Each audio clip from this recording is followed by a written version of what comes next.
Nama Maerot mungkin tak butuh perkenalan lagi. Legenda asal Sukabumi yang lekat dengan urusan kejantanan pria memang telah tersohor bahkan sampai ke mancanegara.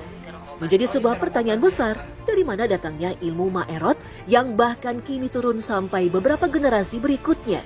Apakah benar sebuah wangsit goib menjadi awal datangnya kemampuan Maerot?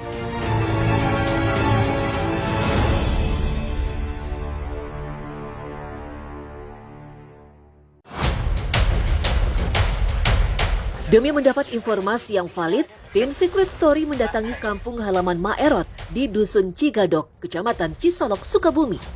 Disambut oleh cucu-cucu Maerot yang juga mewarisi ilmu pengobatan, nyaris semua sepakat bahwa keahlian Maerot diturunkan lewat ritual tertentu.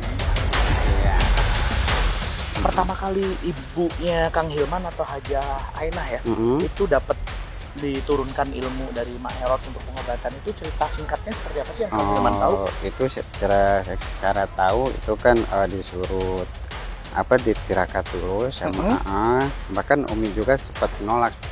Emang seberat apa sih Kang kalau menurut Kang Hilman?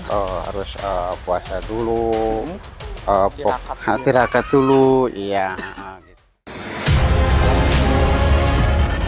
Lantas, dari mana asal muasal kemampuan Maerot? Dari tutur lisan turun-temurun, keturunan Maerot menyebut bahwa ilmu neneknya ternyata datang dari sebuah wangsit leluhur. Konon saat usianya menginjak 67 tahun, Maerot tiba-tiba mengalami sebuah mimpi yang datang berulang kali setiap malam. Tak hanya memanggil, Mak Lai juga memberikan sebuah tarikat berupa doa yang harus dihafal dan diamalkan oleh cucunya.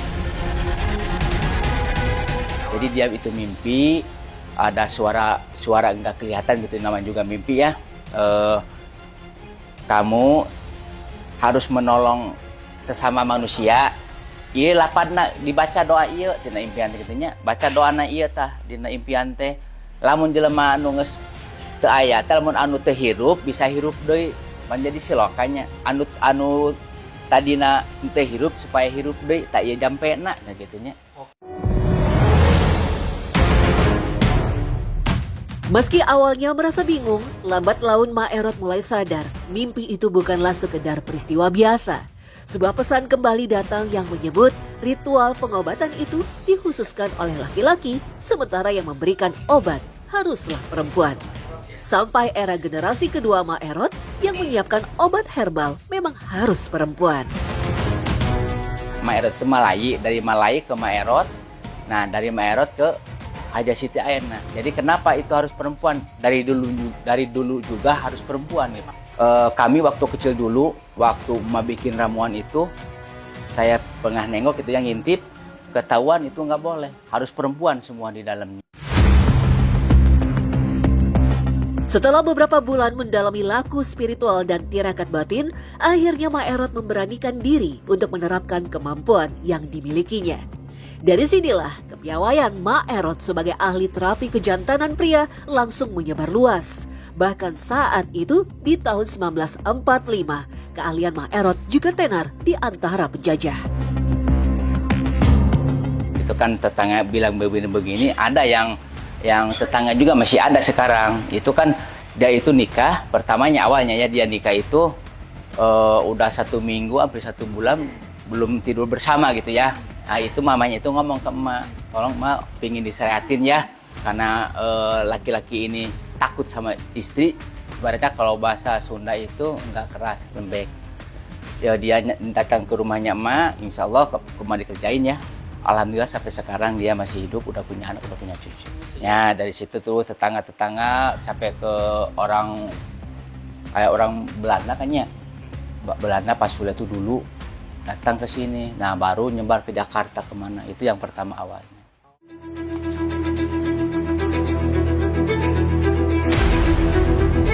Pengobatan alat vital Maerot pun semakin tenar, bahkan sampai dirinya meninggal di usia menginjak 130 tahun. Meski telah tiada, pengobatan ala Maerot tak mati tertelan zaman. Maerot mengucap sebuah wasiat dan menunjuk salah seorang putrinya, yaitu Siti Ainah, untuk menjadi pemegang utama laku spiritualnya. waktu itu Umi masih ingat nggak apa yang disampaikan? Masih Gimana ini dibilang? mau berobat perempuan yang ini obatnya beda-beda gitu. Yang lulus, yang ini mau besar, yang ini gitu. Mau ini ada nu jomblo, mau raris, yang ini beda-beda gitu. Berkat keyakinan dan dukungan suami dan anak-anaknya, akhirnya perempuan 69 tahun ini berhasil menguasai dan mewarisi ilmu pengobatan Ma'erot secara sempurna. Ainah sendiri bertindak sebagai peracik ramuan dan pembaca doa, sementara anak laki-lakinya yang bertugas melakukan pijat pada pasien. Kudu puasa, terus ini obatnya puasana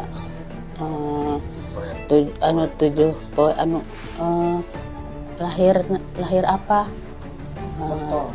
lahir Sabtu benten deui puasana gitu. Meski petunjuk ilmu pengobatan diperoleh Ma'erot secara goib, praktek pengobatan disebut oleh keluarga tak mengandung campur tangan goib sama sekali. Semuanya murni sebuah bentuk ikhtiar dan doa bersama antara pihak yang mengobati dan juga dari pasien itu sendiri. Semua bahan-bahan yang dipakai untuk kebutuhan ramuan obatnya dibuat dari bahan-bahan herbal asli tanah Sukabumi, seperti aneka rimpang dan akar-akaran, kayu herbal, biji-bijian, sampai daun dan buah hutan. Meski begitu, racikan yang bisa dibuat oleh siapapun ini tak akan mujarab jika tidak disertai doa atau jampi-jampi yang hanya dimiliki oleh keluarga Ma'erot. 100% masih hasil alam gitu ya. Mungkin yang dari dekat juga ada rempah-rempahnya, mungkin dari luar dari kampung juga ada. Kebanyakan istilahnya dari kebun atau dari hutan gitu ya, rempah-rempah. Karena kebanyakan rempah-rempah yang kecil-kecil itu nggak bisa ditanam. Kalau masalah terong, yang lain-lain yang gede-gede itu kan bisa ditanam gitu ya. Tidak bisa semuanya, tergantung kita niat yang bagus, puasanya yang kuat, insya Allah emak bisa menurunin. Siapa yang bisa puasanya yang kuat, ngadoanya atau apa ngewiridnya atau ininya nyimpennya itu yang kuat, insya Allah emak. Karena itulah, meski kini banyak sekali pihak yang mengaku sebagai keturunan Ma'erot asli, pihak keluarga tak mau ambil pusing, karena semua pasti akan terbongkar dari hasil yang didapatkan. Mereka yakin bahwa keorisinilan ilmu Ma'erot ada pada doa yang selalu dipanjatkan dan dibantu dengan keyakinan. Itu ilmunya yang harus dijaga. Karena apa? Masalah racikan kita bisa dicontoh dengan orang lain. Apalagi jangankan untuk pasien seperti Bapak sendiri ya. Kalau udah lihat, oh ini kayaknya bisa nih saya juga. Nah, padahal mah kalau yang diutamain itu harus ilmunya bisa menjaga. Nggak bakalan diturunin orang lain, diturunin pasti sama anaknya atau sama cucunya yang tepat. Pihak keluarga juga tak keberatan dengan berbagai pernyataan medis bahwa masalah alat vital tidak bisa disembuhkan hanya dengan metode tradisional belaka. Bagi mereka, apa yang diwariskan Ma'erot adalah sebuah ilmu yang harus dijaga manfaatnya untuk masyarakat. Intinya 100%, setiap orang mau berobat apapun juga, mau ke rumah sakit, mau ke Ma'erot, kalau tidak niat 100%, yakin 100%, nggak bakalan sembuh. Apakah ilmu Ma'erot memang bisa menjadi solusi bagi mereka yang punya masalah kejantanan? Tentu kembali ke pribadi masing-masing. Tetapi yang jelas, Ma'erot telah menjadi sosok legendaris yang namanya erat nyaris di setiap telinga pria di tanah air.